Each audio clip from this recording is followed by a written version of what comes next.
Joshua Garcia naiinis dahil hindi niya pa rin mapagtagumpayan ang pangarap na makasama si Jolia Barreto. Uy, sadyang mapait nga naman ang mga pinagdadaanan sa buhay relasyon ni Joshua Garcia. And yes, si Jolia Barreto lamang ang isa sa kanyang gusto na makasama hanggang sa pagtanda. Sa totoo lang ay hindi na umano magbabago kailanman ang kanilang relasyon. Sabi nga ni Jolia Barreto, naaanin pa ang pag-ibig sa kasalukuyan kung hindi ka naman tunay na maligaya. Nang ibig sabihin ay tila babalikan ni Jolia Barreto ang kanilang nakaraan ng karelasyong si Joshua Garcia. Ay, sana nga hindi na umano magbabago kailanman ang kanilang relasyon. Laging bukang bibig ni Joshua Garcia na hindi umano siya kayang iwan at kalimutan ng pretty girl na si Jolia Barreto. Natural at sadyang naman na ito lamang ang isa sa pinakaninanais ng lahat. Dapat umano ay magkaroon sila ng pagkakatagumpay. No? Sabi nga nila na hindi madali para sa dalaga at binata na sila ay magkahiwalay. Hanggat kaya nilang patunayan sa taong bayan na sila ay magkakabalikan, sana'y huwag nilang pahirapan ang kanilang mga sarili. Naniniwala ang lahat na malaki ang posibilidad na magkaroon din ng habang buhay na kaligayahan si Joshua at Jolia. Siyempre, laging tanong ng mga netizens, totoo pa kaya na mahal nilang isa't isa ni Jolia Barreto at Joshua Garcia? Oh my God.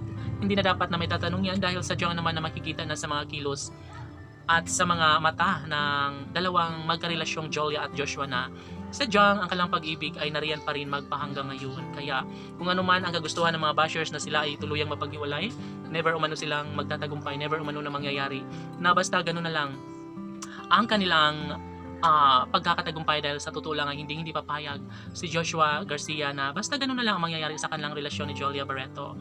And yes, tamang-tama ay hindi po pwede para kay Joshua na magkaroon sila ng habang buhay na pagkakahiwalay dahil bukod tanging iniibig at tunay na minamahal ni Joshua Garcia si Jolia Barreto. Kahit ano pa ang mga pinagdadaanan ngayon ng dalawang magkarelasyon o ang Joshua Love Team ay pagpapatuloy pa rin naman umano nila ang kanilang relasyon. Laging pakatandaan na nasa tamang edad na umano si Jolia at Joshua at kaya na nila ang estado sa kanilang relasyon ngayon. Kaya lang patunayan na sila ay magkakabalikan, ngunit sa tamang proseso at paraan ay mangyayari at magkakaroon din ng pagkakabalikan ng relasyon ni Joshua Garcia at Jolia Barreto.